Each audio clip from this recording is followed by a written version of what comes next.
Pemirsa Dinas Pendidikan Pemuda dan Olahraga Disdikpor Kabupaten Buleleng kembali membuka posko dropout atau DO setelah dimulai tahun ajaran baru 2024-2025. Posko ini bertujuan untuk mengidentifikasi dan membantu anak-anak yang tercecer dari sistem pendidikan, termasuk yang putus sekolah dan tidak melanjutkan pendidikan.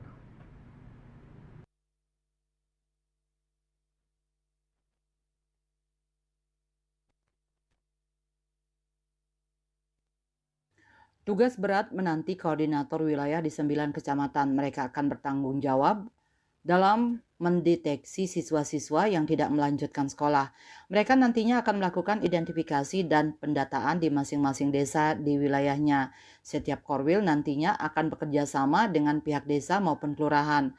Kepala Dinas Pendidikan Pemuda dan Olahraga Kabupaten Buleleng Made Astika mengungkapkan di beberapa wilayah saat ini masih ditemukan anak yang tidak melanjutkan pendidikan.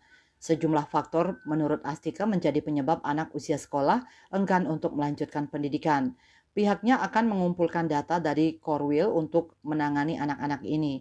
Permasalahan putus sekolah ini banyak dipengaruhi oleh faktor ekonomi, khususnya bagi siswa-siswa dari keluarga miskin. Jarak yang jauh dari rumah ke sekolah juga menjadi kendala besar bagi mereka yang memiliki akses transportasi terbatas.